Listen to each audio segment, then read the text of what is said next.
quickly about this, and then I'm going to give you some ideas to think about. All right? So, as I said, try to tailor something to your project ideas or details about your projects to something that you have seen in this course. In your Google Drive, I've kept some 8 to 10 articles. All of them are very applied. They'll show you a tool or a method or how a particular company or a municipality, and quite a few of them are in the context of India. Those are easily replicable. I don't want you to simply replicate the same thing. Then what? That is not new knowledge. But you can see, how can it be applied to a rural context? How can it be applied to southern states or northern states or eastern states or northeastern states? Let your creativity run wild. Okay. One humble suggestion I have. I know you will all behave and all of that. Allow everybody to express their ideas and thoughts, and try to build a consensus. But don't take too much time. I don't want infighting in the project till the 10th day. Decide on that, and once you say, okay, this seems like a very good project, pick a project idea that you'll have a sustained interest in it, in the 12 days and beyond, okay? Or delegate, I want everybody to do their hard work. I don't want to have free riders. Everybody should participate, actively be involved in the projects. The Google Drive is ready. We will share that. You can ask the professor or support person, and he will tell you how to access the Google Drive. It's already saved, and I want you to start reading at least the topic which has been assigned to you, okay, relating to that one. And then you should look at the internet, okay, look at white papers, look at short, we're running very close to time, but I'll try to show you some short videos as well. Trade journals, conference proceedings, it could be from India, it could be, a few of them can be from India, but you have a global scan of things, right? And if you want to make it comparable, you can pick up articles and contexts in emerging countries. Brazil, comparable to India. China, comparable to India, although they're probably even more, they're already emerged. We are still emerging, in some topics. But it's a very good context. I just came back from China, and I see a huge interest in renewable energy, right? And this is definitely what I expect for you to do for your report, and having, bibliography, cite your references. You can get a lot of stuff through Google Scholar. Unfortunately, not all of them are full PDF. So if you're having some difficulties, then you can ask the professor or me, and we'll try to get you these articles, okay? Don't give me a list of 20 articles for us to download, because we'll be spending 3 days trying to find that, okay? Seminal, rank order. Here's something we really want to see, okay? And if we are not able to give you that, we'll give you the next best one, okay? So, but the point is not just to download, but to read. And then, this is one thing which is acceptable to me. If you have a full-blown case study, like LEED certification, you had, one building in urban context in China, another building urban context in India, one rural building here in Gandhigram versus another rural setting over there. They are what I call as comparative case studies. It should be full-blown. So enough meat into that, and you read it, you critically synthesize it, and you audit it, and you say, and by the way, today I am also going to show you other resources which are there on that hard drive over there, which you can, the team which has been assigned the green LEED certification should definitely download the PDF of the article that I've saved for today, which includes a Godrej and Boyce implementation. So it has an Indian case study. Obviously they've done something very good. It has a template for LEED certification which you can use, like a checklist, okay? So I have done a little bit of hard work on that tool because it's the first thing I was able to grab. But for the rest of this 5 other teams, I want you to do something likewise. Find out calculators, greenhouse gas calculators, or any methodology or anything which is out there, any tool which is out there. So comparing 2 or more case studies is a great little project idea. But you're not just going to read the case studies and say, here it is. You have to do synthesis of those case studies. You have to integrate the case studies. You have to ask yourself, what have they done well? And what have they not done so well? And on the things that they have not done so well, you're going to make recommendations. And then you're going to tell me, here are the key learning lessons I've learned from LEED certification as a tool for green buildings. Okay? Is that clear? Okay. So for example, I also would strongly advise you, I picked the set of topics which are very, very useful in the current context of rural management and Gandhigram or Tamil Nadu or rural context, right? So green building and LEED certification, and the professor has already identified one such site, right, where they can possibly do a project, okay? By the way, I talked to you about meetings. I expect you to meet the professor quite often, and you can meet with me also. I'll make time to meet with you, okay? It is not or, it is and. You have to meet with sir, you have to meet with me also, okay? So if I don't see you the next 12 days, I will assume that I'll get offended first, and then I'll assume that everything is going fine with your team, which will not go fine, but you can always run it by me, earlier on to make sure you're doing the right thing, okay? I can't emphasize this more. You need to put serious time into it, because I don't have anything else in this course for you. I'm not asking you to take a quiz or take any test or exams. This is it. So you better devote a lot of time into this, okay? And every project, like I said, should have key lessons learned and recommendations, okay? Keep that in mind. Okay. All right. In terms of final project tips, I was telling you earlier on about the inductive method and deductive method, okay? So you should take, so when I say a tool, usually a good project is one where it is an embedded framework or a tool or a methodology, how to capture energy footprint, how to capture water footprint, okay? By the way, before I forget, and I know I won't forget, one amongst the 7 teams will do water. And in the drive, there's a great little case study of water management in India, which you should pick. So, in many times I have given you, it's like a running race. You're going ahead by 10 yards, which I am giving you, and then you're running the rest of the race, not starting at the start line. Okay? All right. So this is an important slide. Please pay attention to this. I would want, when I talk about data, they come of 2 kinds. One is objective data.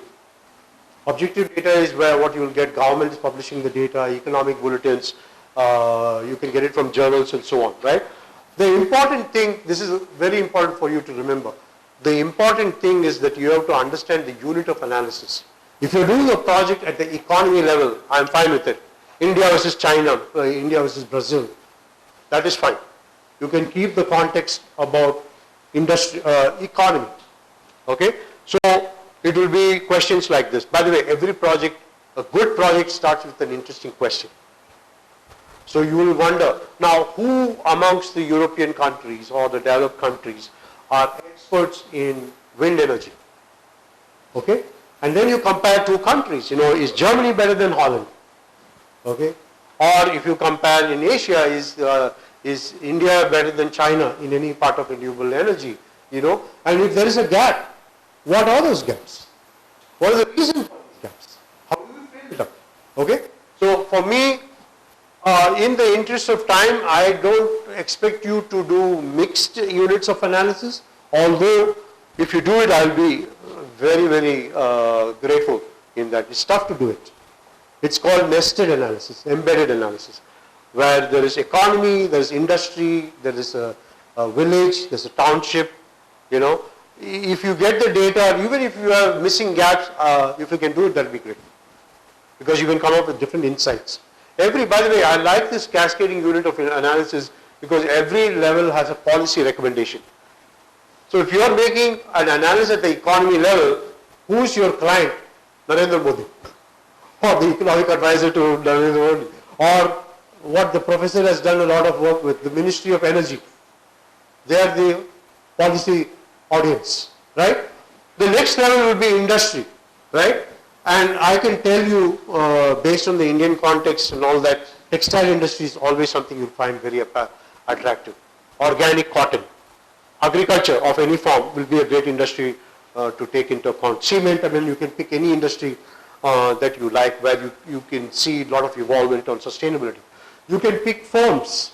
Like I said, Godrej, maybe find another LEED certification of another firm which has done very, very well. You can pick family groups, the Birlas versus the Tatas versus, the Ambanis, and you can pick all those sort of things as well. And I strongly urge you to think about provincial level data. municipality level data, city level data, state level data, because you're going to get tons of stuff on it. When you collect this data, don't spit out those graphs and expect me to find the trends. You tell me the trend. And you have to explain, this is deep thinking. What is the reason behind this trends? Okay? You're taking a job of an analyst. So you're analyzing data. Okay. Now, on the sustainability front, you can get data relating to economic indicators, social indicators, sustainability indicators. Okay? Many of the examples which are there in your pen drive for you will give you ideas about these indicators, right? So, in our process management and supply chain, we think about the cost, quality and lead time as being the most important indicators, to which I add the sustainability indicators, which would be energy, water use, carbon footprint, and you can add to the list. Okay? So you can pick a combination of that. Now, you can do both. One is the quantitative method. Where you do not have quantitative method, you do best practices. Like what is Godrej doing in lead certification? In that, they are called primary case studies. Now, I strongly urge some of your teams to do local interviews. Don't interview local people. Okay? Sir, do we have access to the projects that people did last time in 2016? So we will make them available to you. They are fantastic projects. Done in, quite a few done in the locality, in Gandhigram, some of the Ayurvedic manufacturing, sari manufacturing, everything within a few kilometers radius. Okay? I don't want you to take those projects and do the exact same thing. Okay? After 3 years, I hope you to find new things over there. Tell me something that I don't know about Gandhigram. Now I know quite a bit about Gandhigram. Okay? So pick new projects in that. So I'm going to give you templates of what they did, which is believable, which is doable in that, right? So secondary data, which is already done, published case studies are fine, but the effort is a little less, so I expect you to do more. If you show me 2 published data case studies, I expect you to do more. If you do a primary one, then maybe you can do maybe 1 secondary case study to do a comparison. Okay? It's always good to draw a map of that phenomenon, what is happening in that supply chain or the process, and compare the asses, which is what is currently going on, compared to the ideal state, what should be going on. That's where your recommendations will come. Okay? Quite a few of you, and again, I think the projects which were done last time will give you some ideas. They did a fantastic job of certain asses versus what should be the normative projects. All right. Now I'm giving you some project idea tips for you. Procurement is a great place to start. Green procurement. Or you can go on the downstream side and talk about transportation. Green transportation. Carbon footprint is a good calculator for transportation. Okay? And people in the grocery industries are trying to measure how many kilometers the producers traveled before it came to the retail store. Reverse supply chain, reverse logistics is great because our byproducts, our secondary products and all of that like scrap, chemicals, paper waste and all that, there is a market for it. When I was growing up in India, we call this the Raddiwala. Raddiwala will come and take your newspaper and all of that, right? So, but now we have industrial Raddiwalas and they are on the net also. E-chemicals, e-waste, e-paper, you name it, they are there. Okay, it is fine for you to do the reverse supply chain. Packaging, I would like to have at least one team pick packaging. Okay, excessive packaging, reducing packaging, how it is improving the movement of products. There are a lot of great ideas which come into account. One of the project presentations I'm going to show you is an expert, an MBA expert team from a class I taught. Her topic was packaging. And if you look at consumer products, there's a lot of stuff in packaging. Okay? In fact, in today's presentation, when you get the time, I'll talk to you about a Swedish company which based its entire business model on packaging, consumer and industry. Tools. I know some of you are going to pick LEED certification, and then we might have LCA, environmental reporting, corporate greenhouse gas, and I want at least one team to pick a CSR topic, corporate social responsibility topic. Okay? So,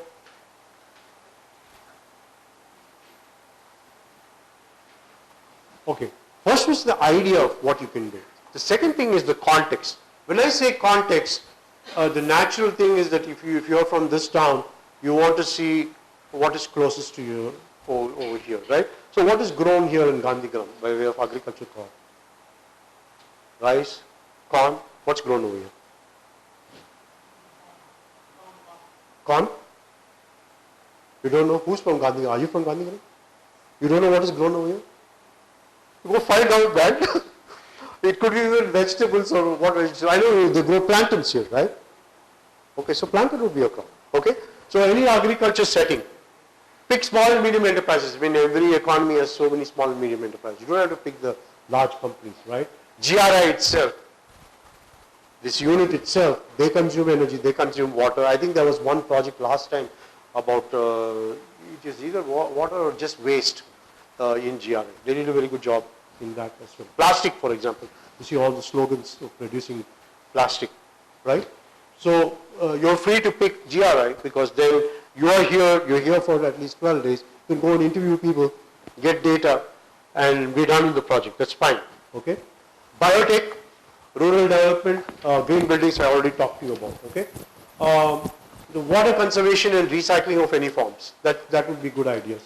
We have quite a bit of small scale industry which focuses on organic products, right? Like the sari which is made here is entirely based on organic ingredients. They don't use any chemicals at all. Or you can pick hygienic products or Ayurvedic products. Again, don't just replicate the thing they did last time. Find something new in that, okay? Textile industry I've already talked to you about, especially cotton. Green procurement, supplier code of conduct, including ethics. That could be a good focus. And solar panel manufacturing, that's got a huge presence over here, and that could be a project as well, okay? So,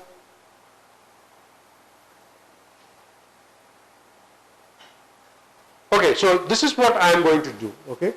So, we will take a short break after I presented these slides. You know, grab yourself bottled water, whatever, but as soon as you come back, you are going to digest these projects, and I'm not going anywhere, I'm just going to keep this paper right here. If you decide as a team quickly that this is the project idea we like broadly, come and write it down over here. Okay? So let me run, it will be larger than, we're going to end up with about 6 teams, right? 6 or 7 teams we're going to end up.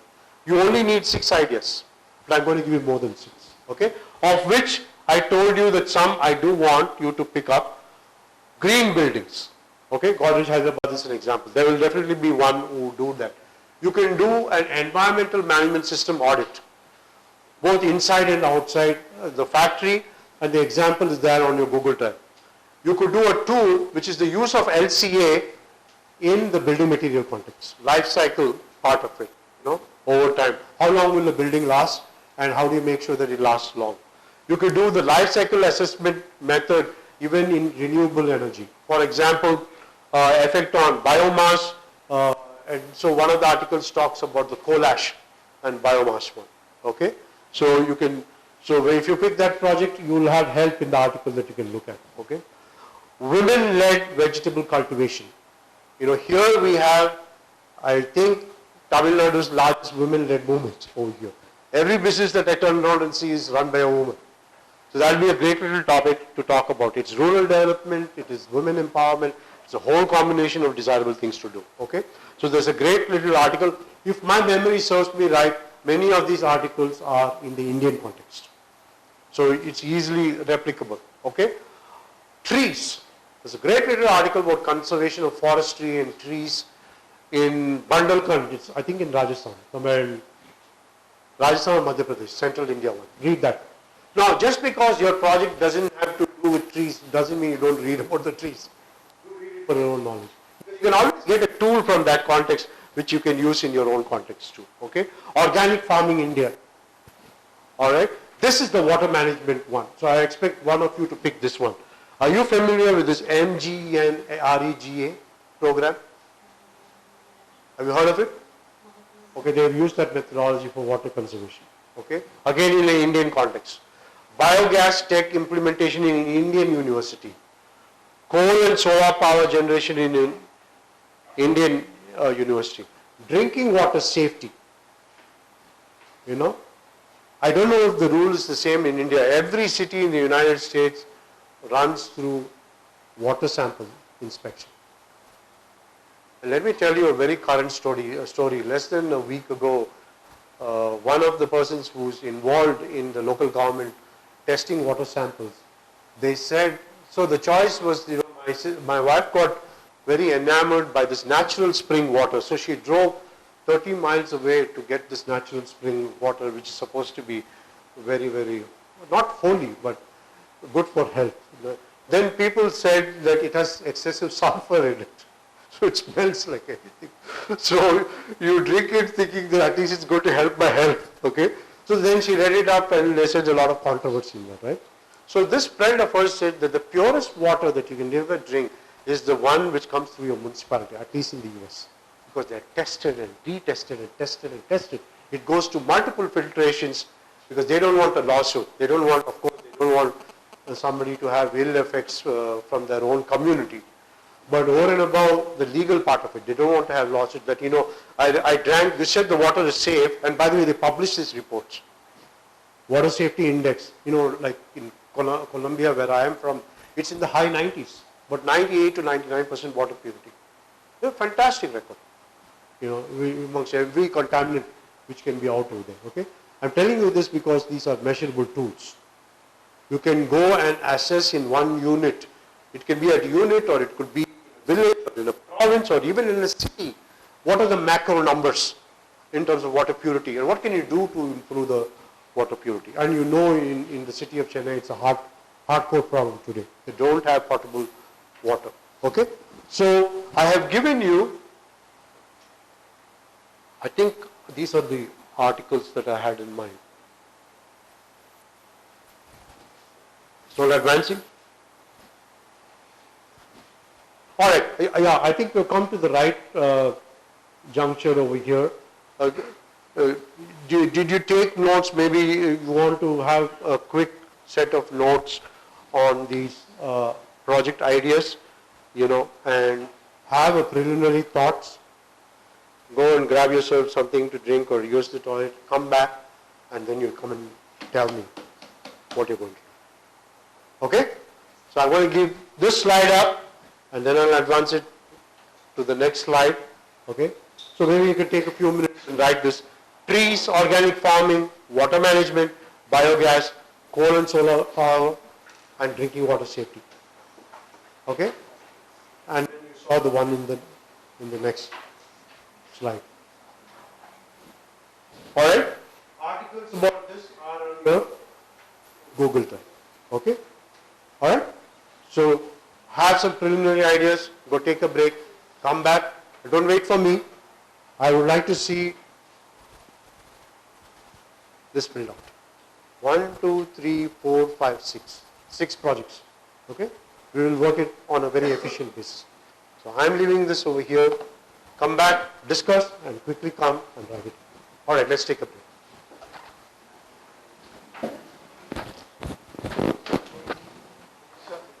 You can hear me, right?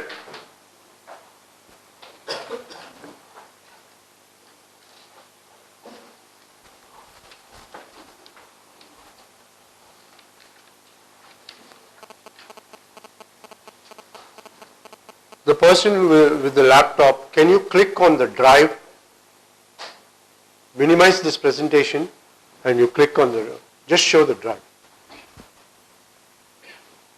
This one, okay. Before you leave, which is the group which picked green building? Raise your hand. So you should go and have access to these files.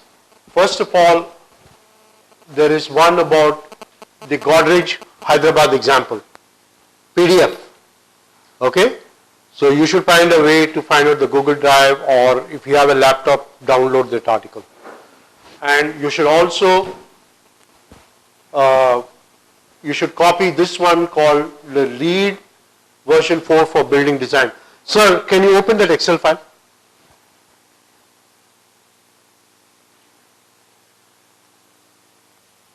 Okay, you can. I want everybody to be familiar with this. Just because this group is doing lead doesn't mean that you guys are going to ignore it. Okay, so you can see the example of how applied it is, that you can go and do an audit and look at the criteria over here and give points to it and see how close you are to a LEED certification, and different levels, right? LEED is gold, platinum, whatnot. Okay, these are practical tools that access to it. Okay, you can close this file. Okay, and we'll see if we can have some time. You guys pick packaging. Okay, make sure that you copy. It's a very short video on McDonald's and packaging, so take a look at that. And there are other articles also in the drive. For all of you, before you go, figure out a way of how you're going to access the Google Drive. Okay, ask Sharmaganathan or to Kribakaran. Don't leave without having access to that. These PDFs are already there with this. You have to definitely read the PDF of the article for your project. But you should skim through the other things too, to be aware, because you can get ideas from those articles as well. Okay, so let's go back to the presentation, and in the interest of everybody knowing, there is this team. I'm going to sequentially give them a team number now. So team, which is green building, your team 1. I'm going to give you back this handout. If you have already exchanged the emails and mobile numbers, maybe you all have cell phones, you can take a picture. Okay? Alright, so find a way to communicate with each. Change documents and ideas through email, through Skype, Google Talk and all of that, right? Environmental audit for the SME sector, where are you? Your team 2, only 2? You're part of this team? Okay, why are you sitting far away? You should be with your team members. Team spirit. It's okay, now you don't have to move. Well, your team 2, but that is missing, right? Mobile number and all that. So before you leave, you have to do that. So your team 2. Team 3 is the water management. Where are you? MG and Riga. Can one of you come down? And you have to complete the document, exchange emails, mobile numbers, take a picture, so you know how to get hold of each other. Okay? So this is team 3. Packaging is team 4. So you have to complete this document. Okay? Email, mobile number and all that. Team 5, if life cycle assessment with biomass and coal ash is an example. Come on down over here. Supposed to be 7 people.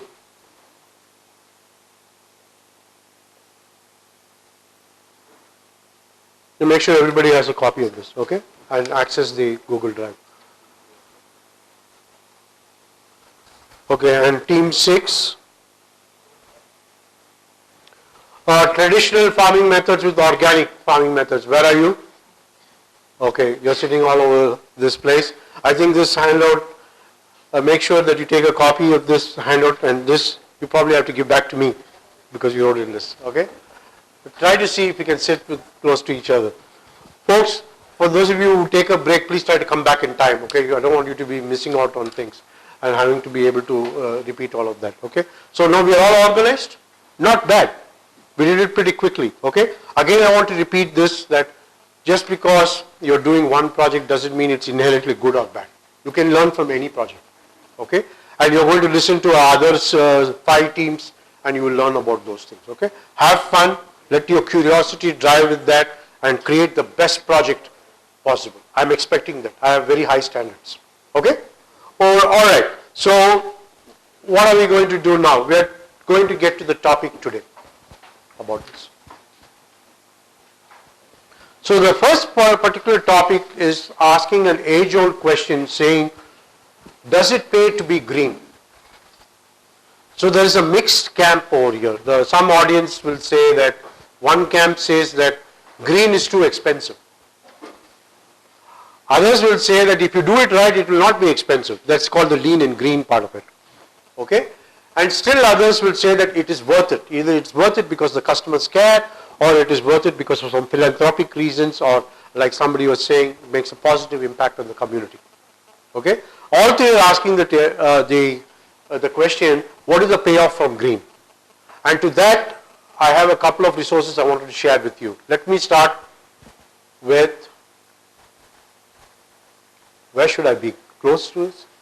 Oh, can you advance? Okay. This is the source of a TED talk, which you'll have the slides, and I want you to listen to this TED talk. It's a little longer TED talk, so what I did is that I created an executive summary of it, but you can go back and see the whole version. Could you please advance? Let me try and see if we can. Okay, thank you. By 2030, over 3 billion people will join the middle class out of poverty. Malthusian was one of the famous economists, and he had predicted that the human race will vanish. They would have vanished by now. Because of the overpopulation and our inability to feed the masses, he said we are going to be doomsday. What he did not account for was technology and innovation. That's why we still exist. Okay, so it's on the one hand, it's a very positive thing that we got 3 billion people out of the poverty line. But we have put them into a trap called the middle class. Now, I grew up in this country in the middle class. Now we use adjectives like lower middle class, upper middle class, and all of that. I believe a personal audit is lower middle class. My father worked for the Steel Authority of India for all his years till his retirement. When he came home, he had this long pay slip over here. He did not reach even 4 digits until he retired. So that's where we emerged from. So I understand intimately the challenges of being middle class, right? Corporations understand this too. So they tailor products for this, for the middle class. They tailor products for the bottom of the pyramid. Global warming. Now these numbers, even from the TED talk, have changed. At that time, it's an alarming rise of 6 degrees centigrade increase in global warming. And we see the manifestation. Kuwait this summer saw the largest recorded temperature of 50 degrees centigrade. In India, we've seen 47 and 48 all over, right? When I was growing up, 40 was considered to be very hot. Now we are in the mid 40s, the late 40s, okay? Second thing is, this number has definitely changed. There are at least 12 cities. I would say there are 12 cities in China which have more than 10 million people, okay? Our cities are getting crowded, all right? And sustainability, the topic of our course, has changed from nice to do to being an imperative, that there is no choice for you, that it is changed to a must do for companies. Okay. Now from a goal point of fact, and the closest analogy I can give is zero defect, which I'm going to talk about. They say in this talk, he says 100% target is much easier than 90% or 50%. So in Hindi they say Adha Katai. Adha Katai means don't do the job half done. Half done is worse. Don't do it at all. If it is done, you should do it right. Anything which is worth doing is worth doing well. That's the 100% one point of it. Okay. And then he gets into topics like closer to supply chain and product design. So what is the meaning of sustainable product design? When you look at, and we will see some frameworks in this class called the BGMW framework, the cradle to cradle protocol. I'll talk more about that over here. So for a product design to meet the criteria of sustainable, it should meet the trait of being aesthetically pleasing to look at. Artistic nature should be there, okay? It should work. It can be very beautiful, it does not work, right? So it should be functional. That means it should work for your intended purpose. Now, intended purpose can be different based on different people. That makes the product designer's job tough, okay? It should be functional. It should be affordable. Apple products don't do very well. Right now also, if you take the top cell phone, it's not an Apple iPhone, right? It may be a homegrown product, it may be a Huawei one, it may be a Samsung, and you have, what's the one, Jio, right? Jio from Reliance. It could be a local, but Apple has not been able to penetrate because A, first they didn't have a presence over here. Number two, it's very, very expensive to get any Apple product. So it should be affordable and it should be long lasting. So sustainability in this context means it should run and run and run like the ever ready battery. It should run and run forever. Duracell battery, right? Long lasting and should have, so it's not enough to be durable, but at the end of life cycle, when you finish using it, it should have the least harmful impact on the environment. Many of our electronic products are deadly.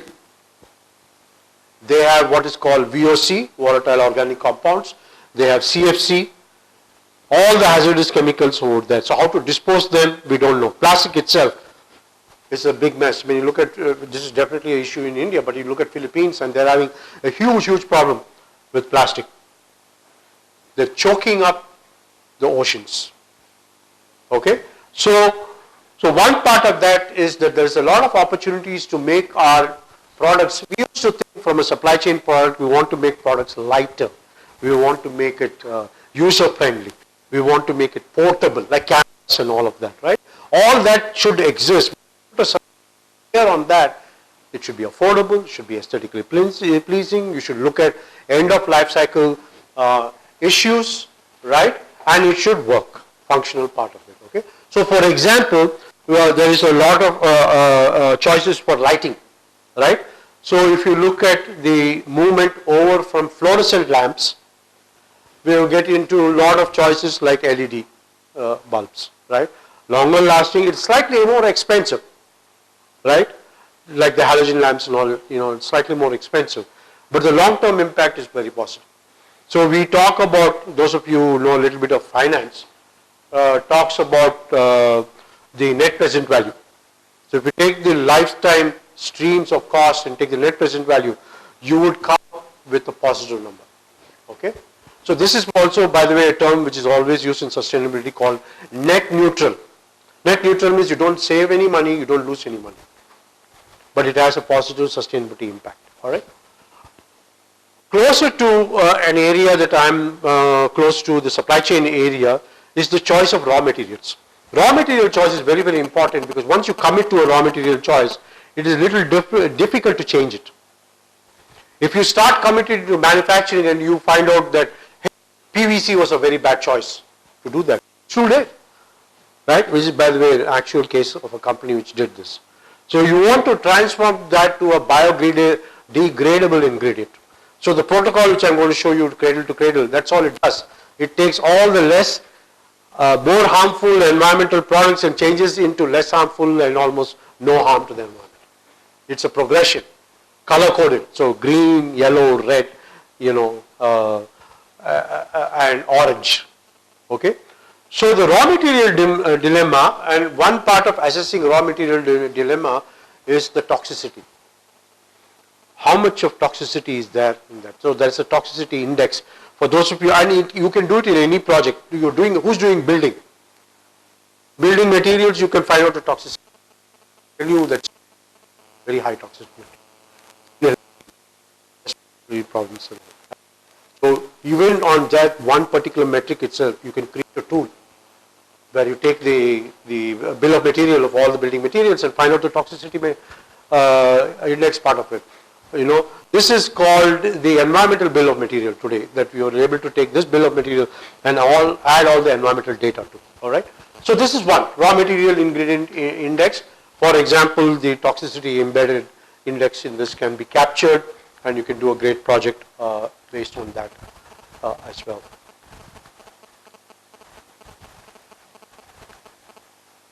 Can one of you sit near the laptop and advance the slide? That will be a lot better. Thank you. Okay, now I talked to you about organic cotton.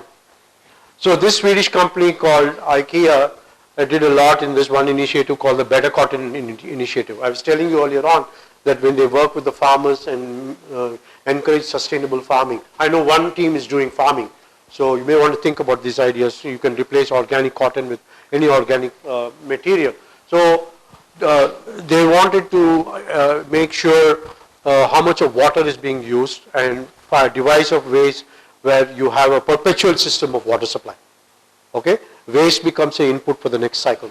Same thing with chemical inputs. Now, one important thing to remember is once you commit a certain chemical, then you have to deal with it. So the idea is to reduce the reliance on any chemical to start with.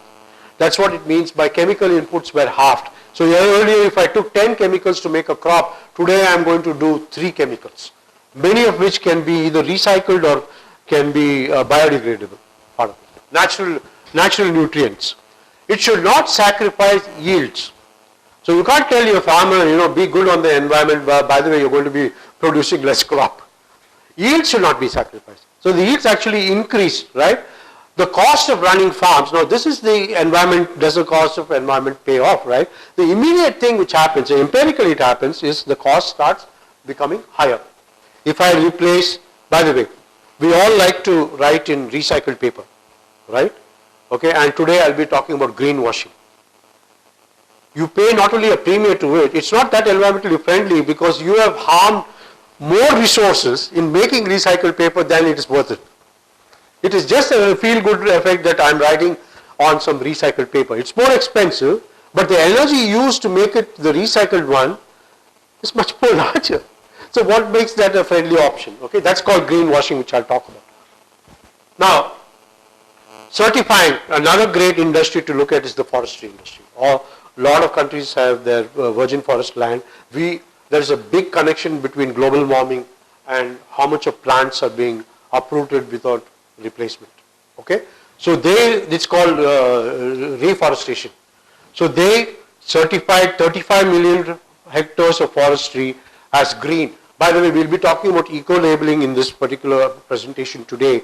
And in lumber industry and in forestry industry, it is called FSC, Forestry Stewardship Council. So all the forestry in worldwide are being certified for FSC. There are things that you can do to maintain FSC standards, and the most obvious one is not to chop off virgin trees. If you do it, you have to have a recultivation plan. Okay, this is what they did. Okay. Now the interesting thing is that this lumber industry is very fascinating because you have the forestry thing, you have a lumber yard, and then you have building companies, warehouse companies, and you and I go and buy those products and all of that, right? So that's the supply chain, the lumber supply chain. So making that green supply chain is not that easy to do. And then this is an important point I want you to remember. It's called the locus of focus, which I talked about earlier on, that where are you looking for a green project emphasis? So the choices are, like in this example, IKEA was looking at renewable energy in stores, in the retail stores, how they're able to use renewable energy like solar. You can look at the use of renewable energy in factories or in offices like this, classrooms, universities. Or you can look at it in warehouses or distribution centers. So they started to look at installing renewable energy mechanisms or equipment across their supply chain. So they were in stores, in factories, in distribution centers, and they are even encouraging customers to do the same, right? If you look at, I'm giving you a very quick example. Those of you who are doing packaging, it's a leading expert in packaging. It's an amazing thing that you go to an IKEA store and everything is sold in flat cardboards, which you take and you assemble it in your houses. That package can be reused. Okay. Code of conduct to audit their supply chains. For example, the use of child labor, right? He's from Shivakasi, the biggest firecracker factory in the world, largely accused of using child labor. That's the negative press in that, right? So there are many local institutions and sectors accused for child labor. The other one is the gem finishing thing in Surat, also used for child labor. If you take any major metropolitan city like the Udupi chains in large cities, they exploit, it's not child labor, we call it indentured labor. But if they happen to be young, it is child labor. It depends on when you go from your village to a big city in search of a job. Every country, I tell you, has this phenomenon where people grow up in the villages and they go in search of jobs in big cities and towns. It happens in China, it happens in Brazil, it happens in Mexico, it definitely happens in India, right? And it creates all kinds of problems. The Biharis are not wanted anywhere, right? Now we have problems with the Northeast, right? So every metropolitan city seem to have their own biases. You know, this is my city, and these are all migrants and all of that, right? This change, the story is different, message is the same.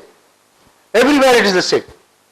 This is the value system, this is the ethics and all of that. These people work very hard. They are uprooted from their families. They are given no holidays. They are the only wage earners in the families. And this is how organized sector treats them. If we have issues with how the Middle East treats our workers, we don't have to go that far.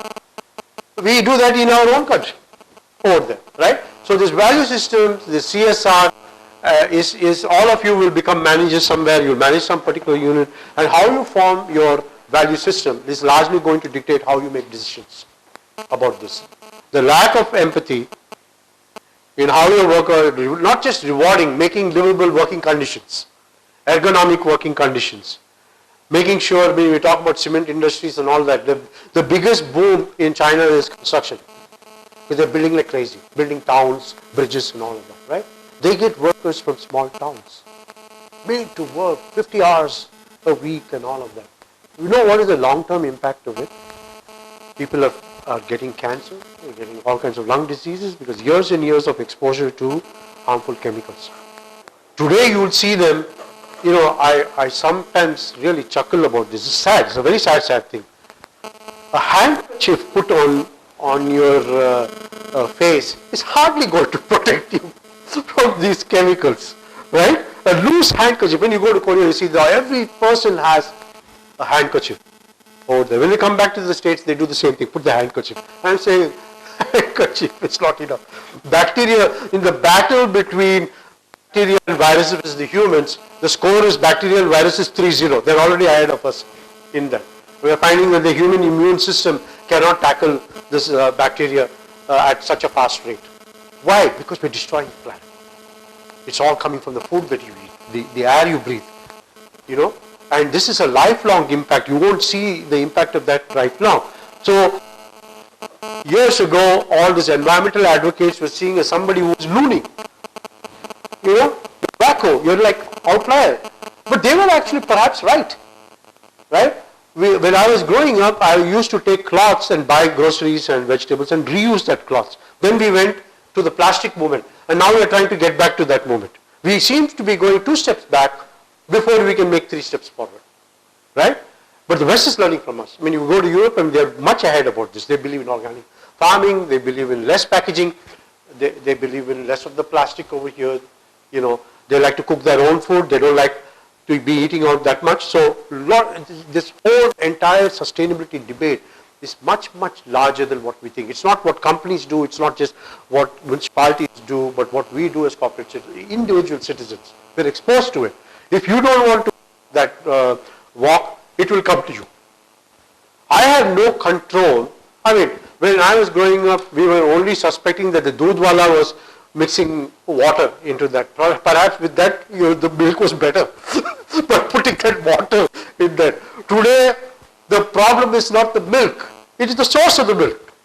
It's what the cow is fed.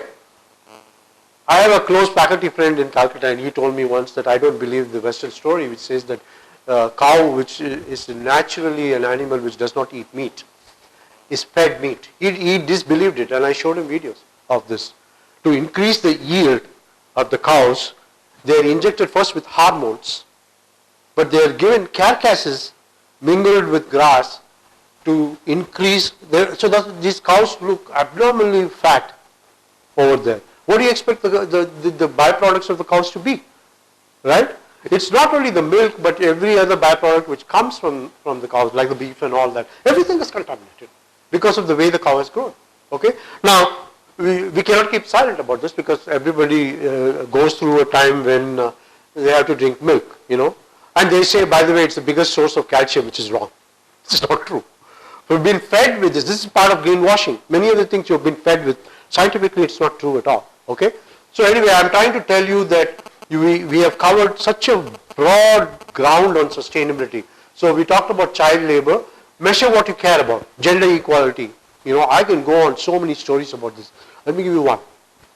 In Norway, by the way, 2 stories about Norway. Today's 1 week ago news, I was just back from Europe, the news was the Norwegian women football team is the first and only football team in the world, in the soccer playing nations which are in the World Cup, which demanded equal pay with their male counterparts and got it. How about a round of applause for that? Let's go after that. So they professionally showed that we play soccer. We play soccer for the country. We just got as much pride, and they did well. They didn't do too well, but they did okay in that, right? Why are you paying them 1.5 times more than that? In the perhaps the same city in Norway, somewhere in the Nordic countries, women's protests were not heard by either the government or the corporates about gender wage inequality. So you know what they did? They found how or employees, white collar and blue collar are paid compared to the women worker. Let me throw out a number. Let's say it's 80%. Women are paid 80% of the wages of the males. You know what they did? If there is an 8-hour working day starting from 8 to, let's say, 4 or whatever, 8 hours in that, right? Supposing they're supposed to work 8 hours, they said, guess what? We'll only work for 6.4 hours because that's how much you paid. And believe me, I was so pleased with this story. This is social revolution in a democratic style. At the count of 8.4 hours on that particular work day, all the women walked off from that workplace and stopped it. So that was a message to the employers, you better pay me right. This is non-violent intervention, social intervention. So I don't want you to ignore the CSR part of it. There is child labor, there is gender equality, there is women empowerment, there is local community empowerment, and there are so many great stories. Grameen Bank has become a case study that he ended up becoming a Nobel Peace Laureate too. Great change. I know a friend of mine who knows Yunus' story very, very well. Humble person over there. In fact, there was a rumor that he was going to be enter politics over there, forming his own party. And last minute he withdrew because he said, all my social movement will go kaput because if I go into politics, right? But his name today in Bangladesh is just like Gandhi's name over here. They treat him like that. He's like the father of the nation. Amazing empowerment story over here. Okay. Other exemplars are Nike, which gets bad press and the positive press, especially for the ethical code of conduct, because they make the shoes in Vietnam, in Pakistan, in Bangladesh, in India, and all that. So they're accused. And this is a very powerful message which I hopefully will try to tell you today, that companies cannot afford to ignore them because customers will refuse to buy products. It's called boycott. If you're doing something wrong, they will stop buying the products. Now you might say, okay, these are the wackos, they are the small part of my customer base. No. They happen to be wealthy. I'm doing research in this particular organic food customers project over there. And the organic food products are usually people who are relatively well off. Right? Because organic products are at least 2.5 times more costly than non-organic, conventional products. Right? Who can afford it? So these are people who are well off and yet they're making an impact on sending a statement to the companies, so they better pay attention. All right? So Patagonia, how many of you have heard of this company called Patagonia? It's my favorite company. All right? It is the only company I know which says, don't buy my products. It works on the principle of reducing. Don't buy new material, buy used clothing. Okay? So I have a personal favorite of this because when I buy my shirts, I use it for 10 years. If I buy my cars, they last 15 years.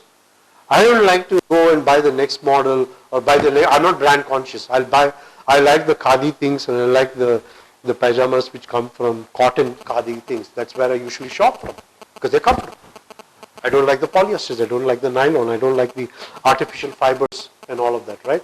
They've been able to create a clientele who believe in the organic movement, but it goes beyond the organic movement. They say, like I was just telling you, reduce the need to consume in the first place. Consume less, eat less food, don't waste food, right? So all of these ideas, so they even attract employees who think the same, okay?